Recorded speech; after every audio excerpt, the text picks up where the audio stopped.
I don't really know the best way to begin talking about this, so I'm just gonna jump straight to the point and then gonna try to kind of explain myself after the fact. Um, Through a lot of research and reading and watching videos and whatnot, I have come to the conclusion that I am autistic. Um, it is what a lot of people would call high functioning autism, although that terminology is often frowned upon nowadays in autistic communities. Most likely, what I would be labeled as would be Asperger's, although that also is a label that's kind of fallen out of favor. Basically, autism falls into a few different categories. I think it's like levels one, two, and three, and the higher the number, the more that person needs help and support. And so those that are less able to do things on their own would be in a higher number, and the lower number are people who function in such a way that they can take care of themselves more and can function more independently. And so I would be considered a level one autistic. There are a lot of misunderstandings and misconceptions about autism, and so I feel like a lot of people might not necessarily perceive me as autistic based off of those misconceptions. For instance, a lot of the cliche images of autistic people is they have a really hard time processing things, and so they have meltdowns and they lash out at people or they act very childish. And I know that that's not really me. However, there also is a subset of people who are autistic who, instead of lashing out, they shut down and they withdraw. And that is very much me.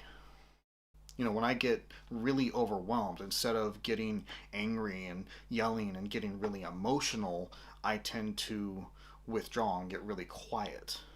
So, this is something that I've been thinking about for quite a while. I've felt different from everybody all my life, particularly in regards to making friends and socializing and a lot of things that I've never really fully understood. And a lot of that I attributed to, I was homeschooled, and so I wasn't, around a lot of other people my age, and it wasn't given a lot of the social opportunities that another person might have.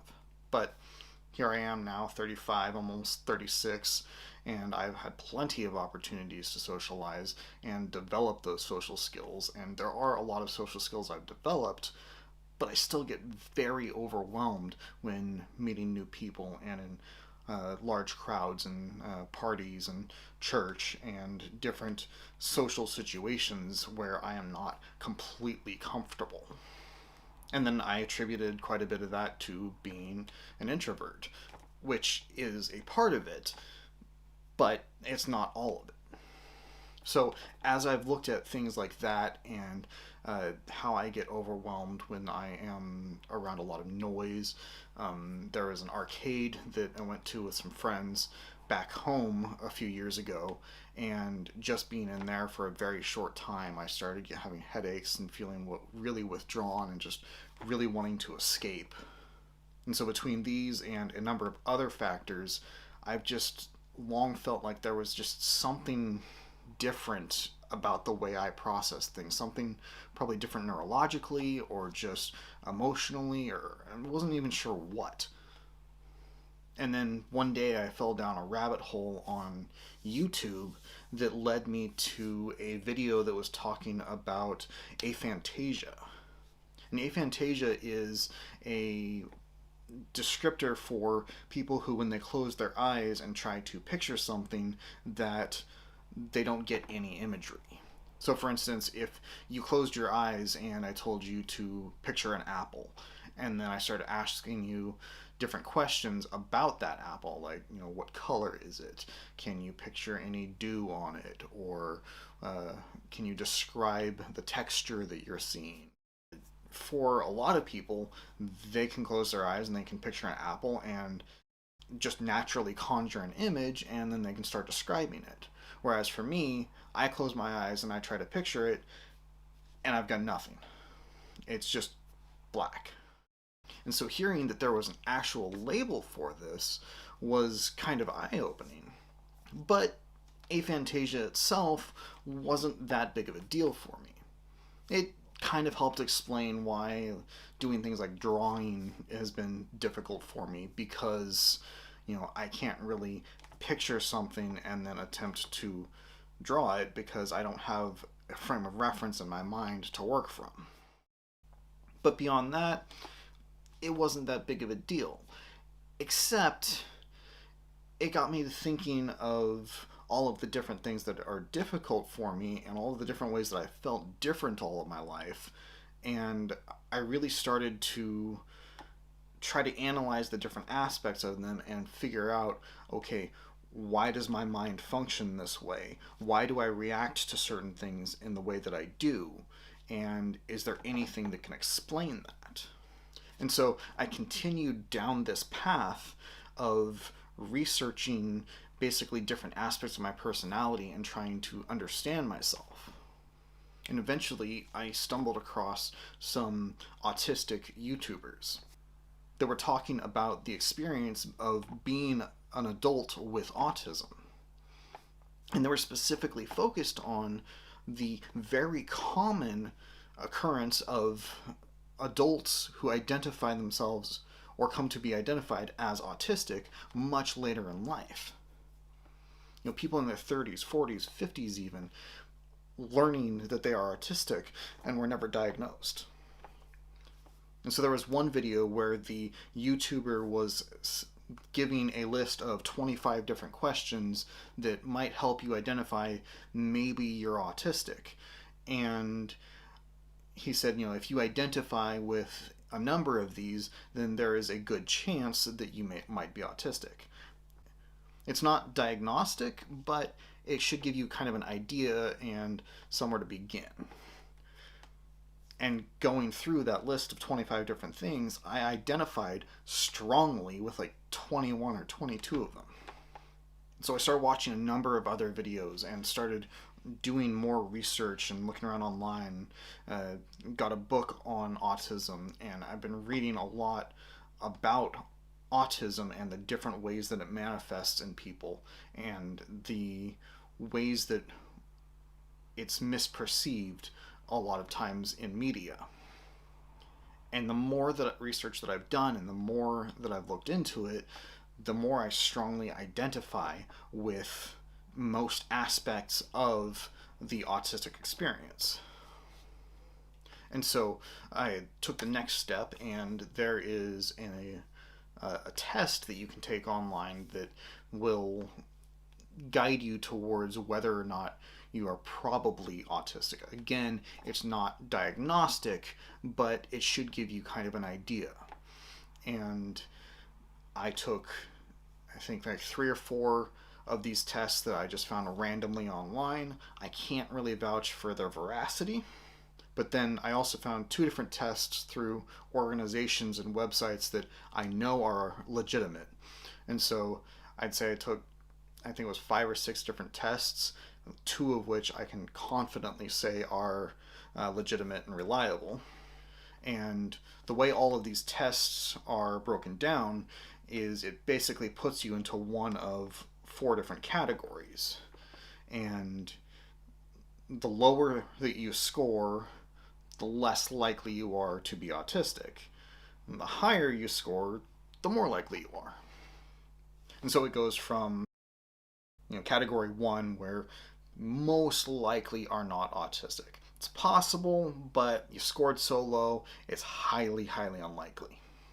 And then the second category would be you scored low and it's still not likely, but you never know. And the third category would be you scored pretty high and you're showing a lot of signs of autism, or at least a lot of the traits that are common on the autistic spectrum. And then the fourth category would be you scored really high, you are almost certainly autistic, based off of these questions and this analysis. And it's not saying you definitely are, but the probability is that you most likely are. And of the three or four just random tests that I took online, I scored at the high end of the third category. So those would suggest that I probably am autistic, but uh, it's not really guaranteeing anything. Um, but then on the two tests that I would say are more legitimate, or that I know are legitimate, I scored on the low end of the fourth category, the one that says, yeah, you are most likely autistic. We recommend that you see a professional about this. And of those tests, called AQ, or autistic quotient tests, I know one of them, test was given to a large number of people, a mixture of people that were known to be autistic and people that were known to not be autistic. And of those that were not autistic, only 2% of them scored in the fourth category. And of the people who were autistic, over 80% scored in the fourth category. And so the way that these categories are presented is basically, if you land in that fourth category, it's not a guarantee that you're autistic, but there is a strong probability that you are. So at this point, I haven't been professionally evaluated. I am not really certain the benefit of me doing so, and I'm not certain that I'm going to. Part of me wants to, part of me doesn't. I'm not really sure, but I know at least at this point it's not imperative, and I don't know any specific benefit or need to do so. But through all of my research and through everything that I've looked into, I can very confidently say that yes, I am autistic. Um, a lot of the things that would make me autistic are not necessarily visible to people. Uh, there is a term within the autistic community called masking, of learning to function normal and present as though we are normal, even though we are functionally different, like pretending to be normal when we're not. And by normal, I mean neurotypical, fitting in with the way most of society tends to function. So for instance, I could go to a social gathering and get along with people and act normal, and people will not know that anything is wrong with me, whereas on the inside, I'm freaking out and having a really hard time and really need to step away or even just leave entirely because it's so overwhelming for me and I don't know how to handle it.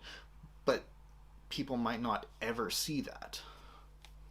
So there are a lot of things about being autistic that won't necessarily be visible. And so I think a lot of people might have difficulty recognizing this in me.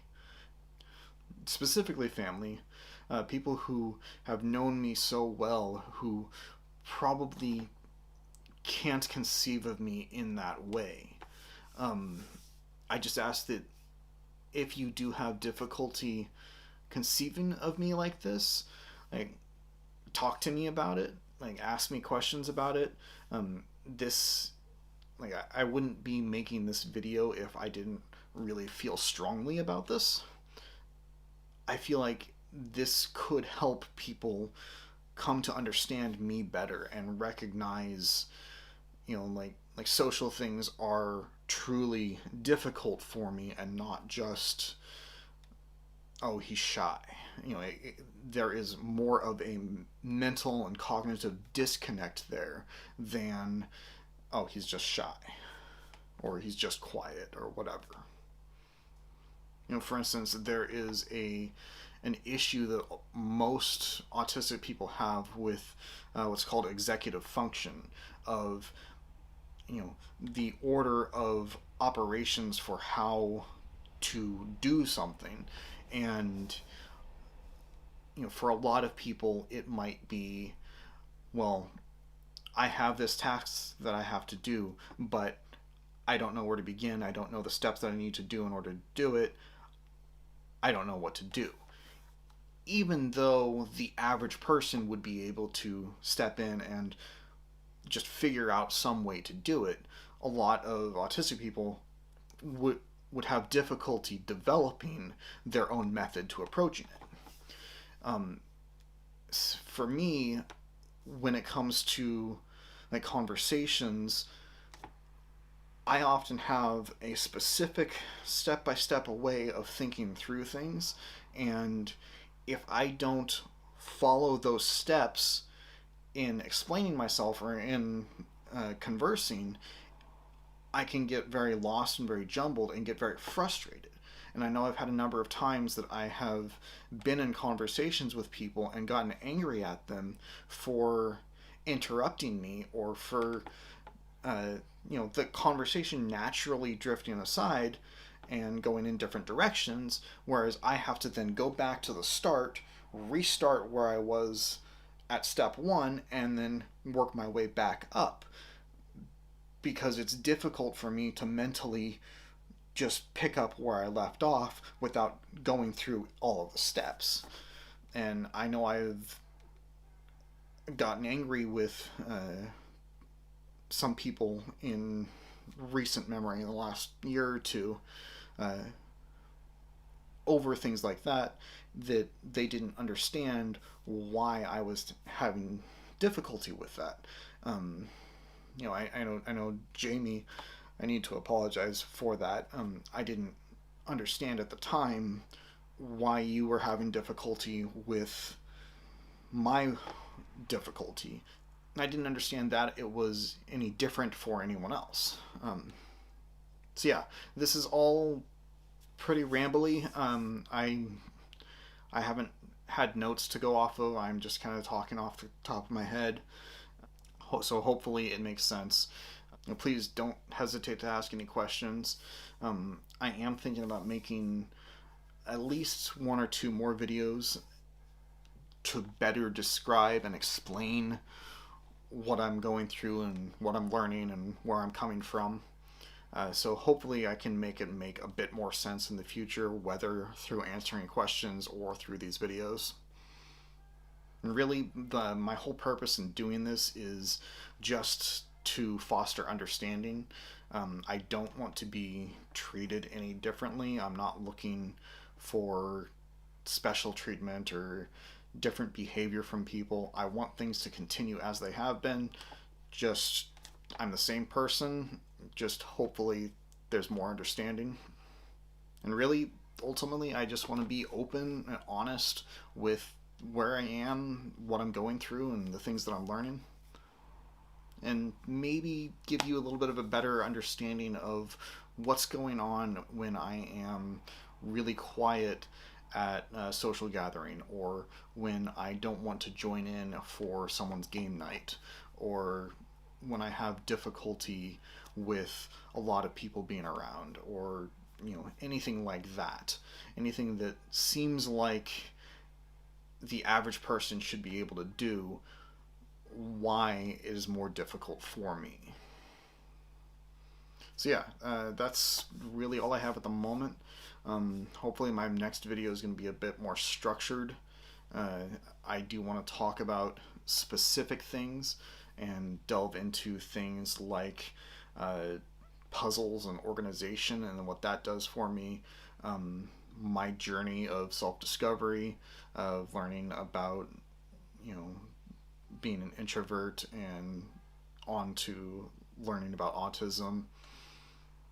But for now, hopefully that gives you something to chew on, and hopefully through knowing me and learning this about me can give people a new perspective on what autism looks like in people, because from what I have seen and what I have looked into, autism is very broad, and the neurodiverse people are very hard to pigeonhole. And definitely, definitely do not go based off of anything, any depiction in media. So yeah, I don't know. I don't really know how to end this, so I'm just gonna end it. Thank you for watching, and please carefully consider this. And again, if you have any questions, don't hesitate to ask.